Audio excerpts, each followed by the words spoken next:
a Canadian radio sanctuary podcast.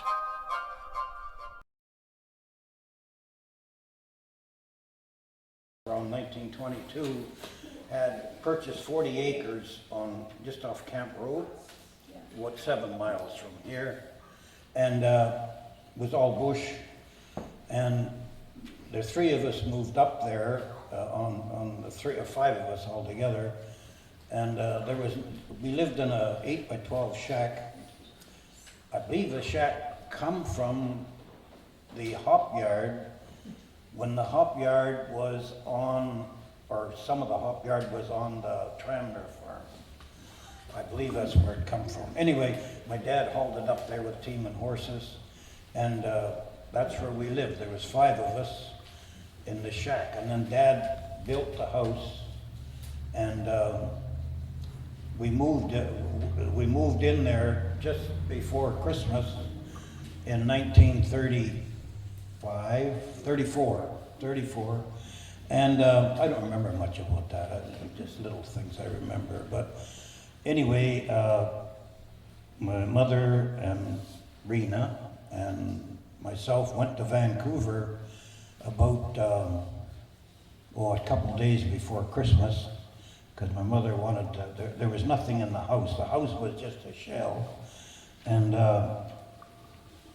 so she wanted to go down to visit her parents. They were still living, which she did. We did, and at that time we had to go to Walleach Station, here 5-6 miles, and we had to flag the train down.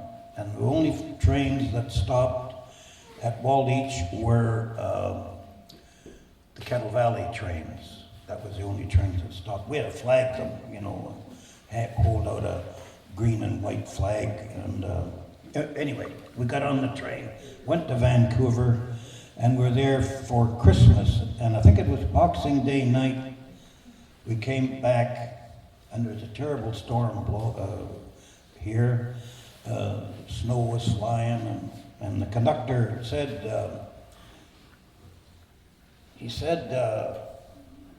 I won't let you off here unless there's somebody there to meet you. So he said, if not, I'll take you through to Ruby Creek and you can come back in the morning train, the daylight train. So anyway, the train stopped at Walleach, and Mum hollered for Darcy, and he hollered. So he was there with a team and sleigh and a little bit of hay. I know we got underneath the hay there. There's a terrible wind was blowing. And we lived about a mile and a half, I guess, away from the Walleach station. We had to go with team and horses. And the next morning, I remember when we got up, the snow was up to the top of the fence posts, and we were snowed in for 6 weeks. Yeah, you won't believe that, but it did happen. And anyway, I remember Mum saying, I can just remember this, well, all we have left is spuds and pickles. So anyway, that day, Dad started shoveling. They had a cat come up, and it broke down about 2.5 miles from our place, and so he started shoveling a path out, and as it got to Leo Edmondson, well, Leo come out, and then he helped, and then he got to Donald McKay, and old Donald came out, so the 3 of them shoveled this path out, and they shoveled it for about 2.5 miles. It took about 3 days. And then the next day after that, he walked to Agassiz with a pack sack and got groceries. And and he spent the night with my grandfather and grandmother. They were still on the farm at that time. And then the next morning, Grandpa took Dad up to where the old cat had broke down, and then he walked from there home. And then it was about a week later or something like that, the mailman, I forget his name. I can't remember his name now. What was it, Rena? Don't remember. Anyway, he come up with our mail. He brought our mail up here, and we had Christmas cards and everything else because we hadn't picked our mail up. And it was things that, you tell people that story and they don't believe you, but it did happen. Because Irina was there too, so. I'm not pulling your leg, so. Yeah. So anyway, things got better. The depression was not over, but there was a little more work around and what have you. And Dad was clearing the land, and he did clear it with stumping powder and horses. That's how he cleared the 40 acres. And worked like a horse, God, he was an awful man to work. Anyway, it was about 35 or something like that, 36, maybe 36. Mom wanted to go to Vancouver to see her parents, and she had a couple of sisters down there. So Dad had a Model T Ford car, and but it was parked at Grandpa's in his garage because he didn't have enough money to put license on it. So anyway, we had to get a license for this car and brought it up to the farm. And there's a couple of guys that lived in the bush there beside us, Johnny Nelson. He milked the cows when we were gone. And we got into the car and went over the mountain road here and got to Harrison Mills, just the other side of the bridge. And there was a logging railway across the road, so we had to wait for them to clear that. And old Bob Callender, he was a conductor on that train. Anyway, 4 hours down and 4 hours back on this Model T Ford. And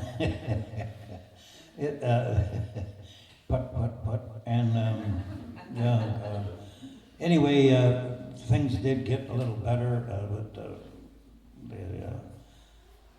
times were a little better as the years went on, and we got I think Dad then bought a Model A Ford car, and then he bought a 37 Oldsmobile, I think it was, and better cars, better seats, and what have you, but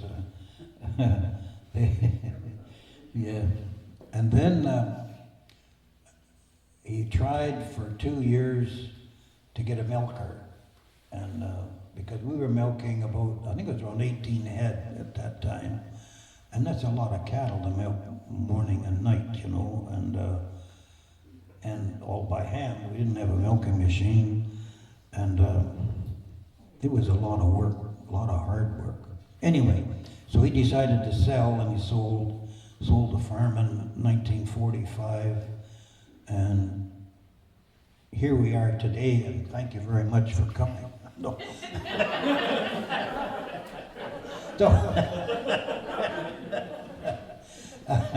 So anyway, then I got a job in working for Gordon Hardy in the garage, and I was there for about 3 or 4 years. And I used to come to the station here and pick up express for the garage. And I got to know one of the operators here, and he said, "How'd you like a job as a wiper?" Well, I thought, yeah, wiper, that'd be a wiper, fireman, engineer. So I said, yeah, that'd be fine. So he said, okay, so I know the locomotive foreman at North Bend. I'll write him a letter. And he did. Wrote him a letter. I never heard anything. And so, I had to do something. So then he said to me, Spratshaw College have a telegraphy course in Vancouver. So he said, you could go that and then go out as an operator. And I thought, well, okay. So I went to Vancouver, and I was in that course. And with telegraph, you had to, it's hard to explain it, because it wasn't dot dash, it was clicks, so you had to memorize the code first, and then you would listen to it coming from over the sounder, and you might get A, and you might get a M, you know, like A was dot dash, and M was two dashes, and E was one dot, and Z was three dots and another one, that was Z.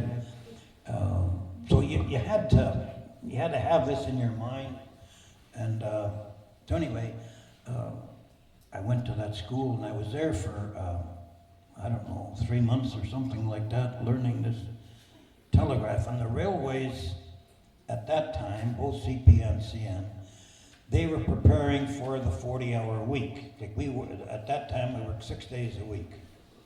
And they were preparing for the 40-hour week. And so that's why they needed these operators. And at the same time, CP was running a telegraph school at night in Vancouver. So I'd go to that thing too, and I got to know some of the guys there. And after being there 3 months, I thought, Jesus, you know, I'm a whiz now, and you know, there's no problem with this until you sit down and it's coming at you. And it's quite a bit different. Yeah, it's you're still doing the same thing, A and D and B and so on, you know, and you catch, and then you'll catch like a word, and was an easy one, and the was pretty easy. You know, these would come out to you, so finally you're writing down and you're writing down the, and pretty soon you're writing down more than that. And so then the chief at North Bend, they needed an assistant agent at Lytton. That was in July of 1949. So I went up there to work as assistant agent. And at that time, CP had a merchandise car come in every day for the 6 days, because we worked 6 days then. And they would set the car off, and it was merchandise for Lytton and for Merritt. And CP Express operated this truck from Lytton to Merritt every day. And so we had to load these trucks, and then load the freight for the local delivery. And that's about what that was. And at Lytton at the time there were just two shifts on, the day shift, the agent, and the night shift. Well, business was picking up, and pretty soon they put on 3 shifts. And then the agent there, he knew the chief dispatcher at North Bend, a guy by the name of Bert Fagan, awful nice guy. And so he talked to him about me going out as an operator. Well, then you've got to go to I had to go to North Bend and have a wire test, and which I did. And I was scared. Jesus, I was nervous, you know. And anyway, he always said, "Kid," he said, you can telegraph." He said, "Well," I said, "I don't know about that, but I try." So anyway, I went back to Lytton, and then 3 or 4 months later, then I went out as an operator. That was in June 1950. And the first job I went on was what they called a ditcher. It was a steam shovel, and there was a couple of air dumps, one on each side of the ditcher. The ditcher ran on rails on a flat car, and it would ditch the sidings and this kind of thing off the track.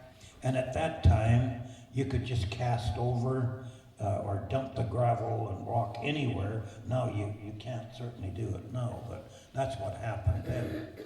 So this one day, we were, I think it was a Monday, and Hodder and Sam Hill, and we were going up to Wallachine, and went to Wallachine and went into the back track, and the cook had lunch.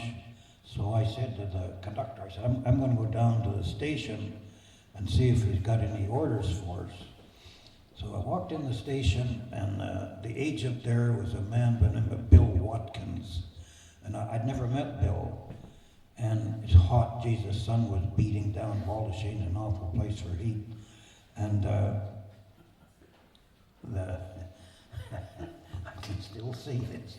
I walked in there, and you remember those old wash tubs? They were about 3 feet across, you know, and about yay high.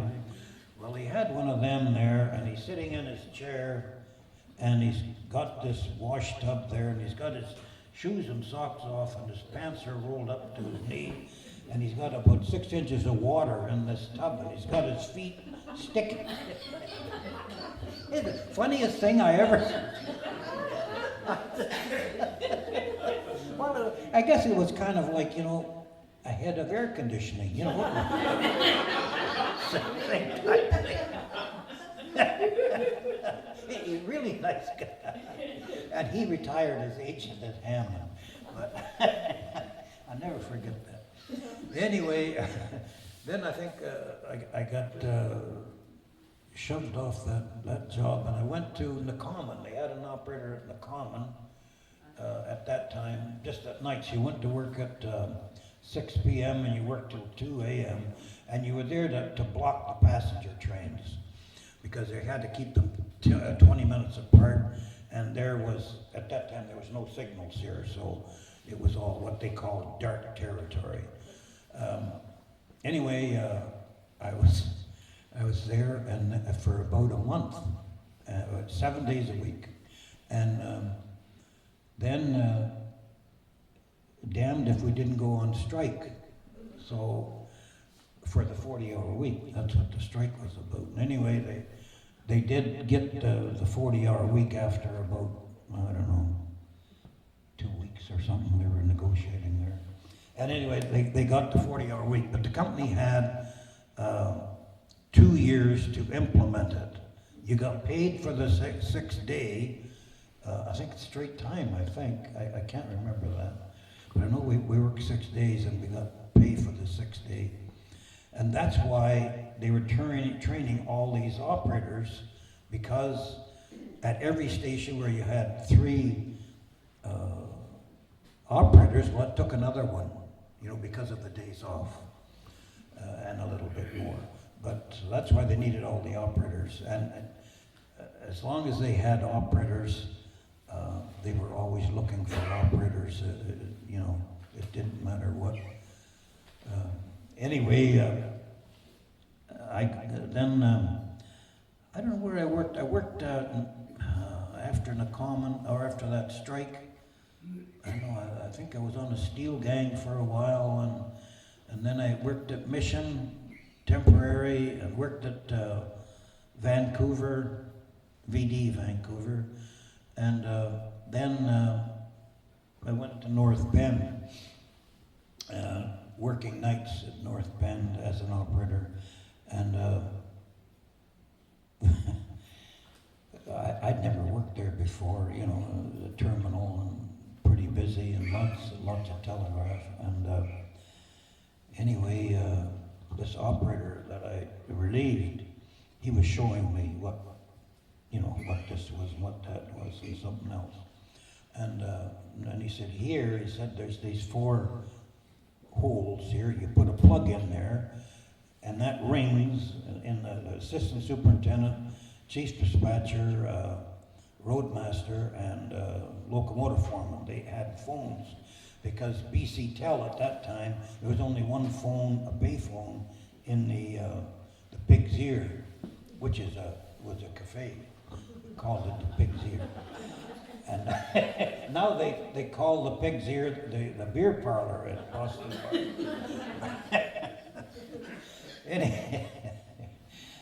Geez. And anyway, so he's showing me how to, he said, when you push that plug in, that rings in that person's house, you know. And this is midnight. And I said, well, okay. I said, I hope we don't have to use that. And he said, well, it doesn't matter anyway. So pretty soon, this thing flipped down from one of these houses.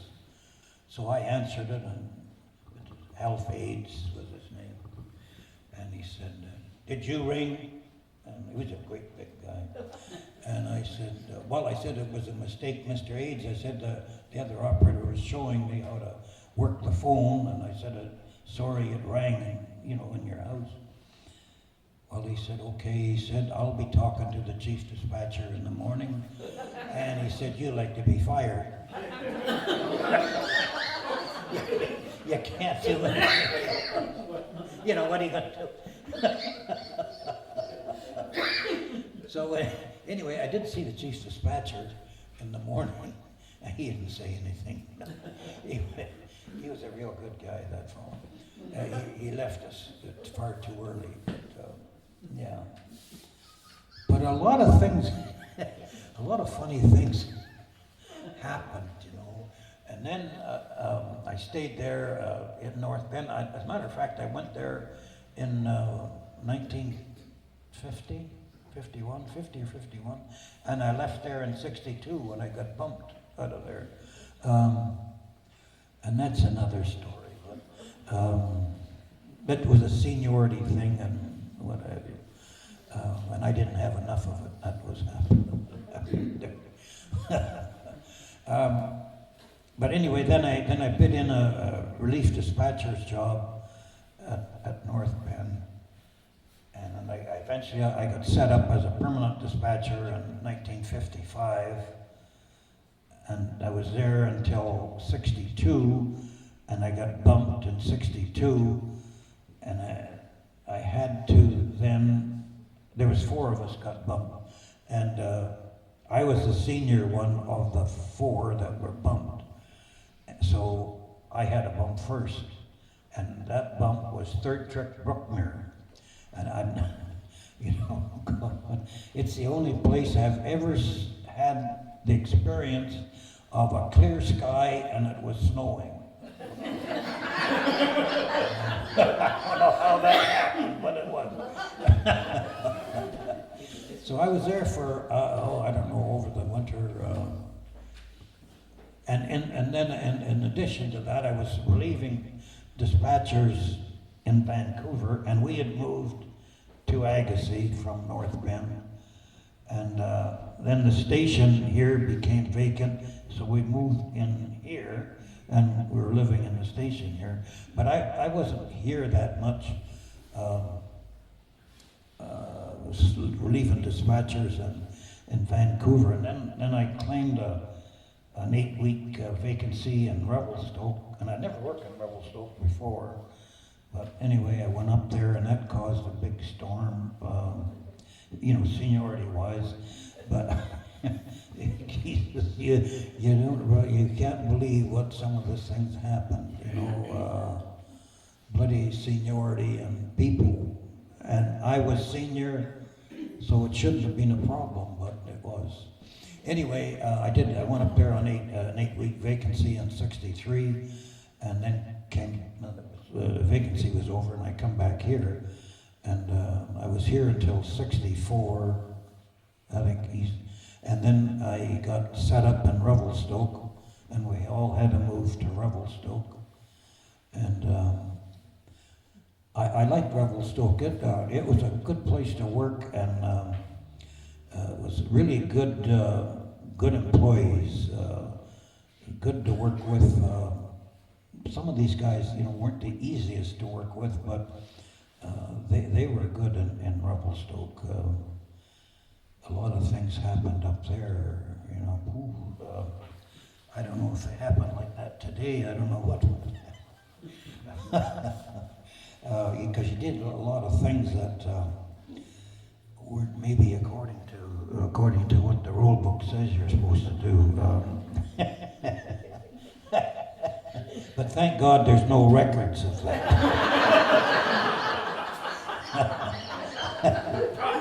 There was, but they're long gone.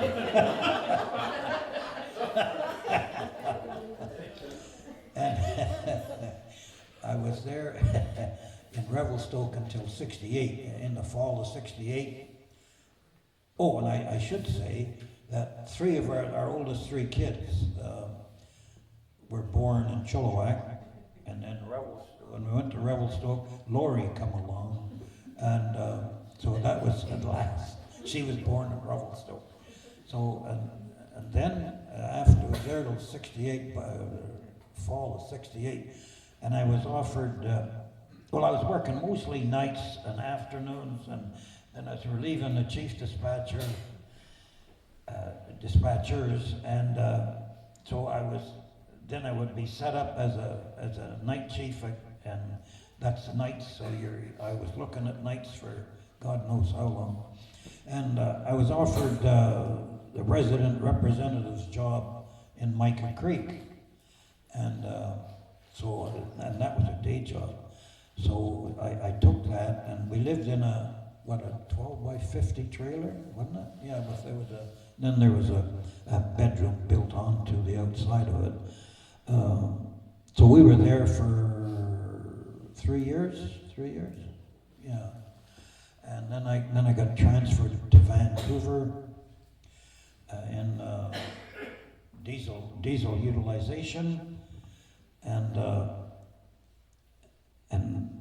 I had to go back on nights again, and I worked nights for a year, and then I don't know, the day guy got something, I got the day job, and I was on days there for a couple of years, and then somebody got the bright idea that it would be good if we transfer all these diesel utilization jobs to one headquarters.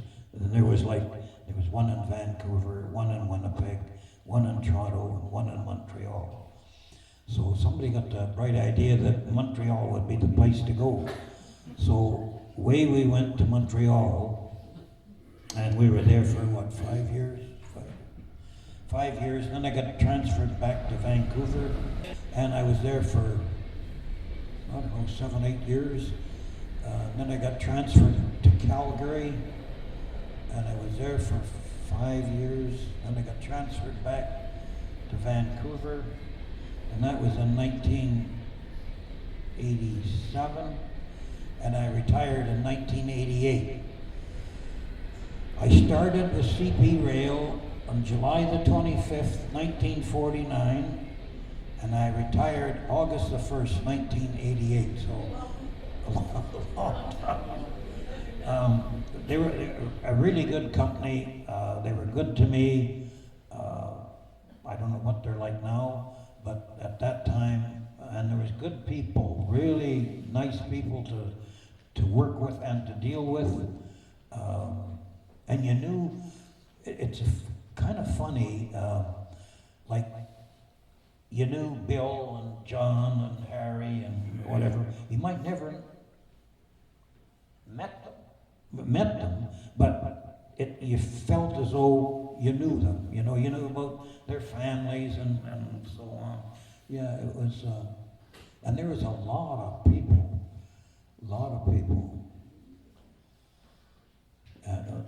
Today, I don't know. Like, I got 2 boys, and they're both retired. They were signal maintainers, not here, but in the upper country. And they're both doing fine. And I got another daughter. She's in Alberta, and I got a daughter here. We're in Chilliwack. So that's the 4. My wife passed away in 1966. 96. Yeah, that wasn't good. Anyway. Now you're back in Agassiz. Now I'm back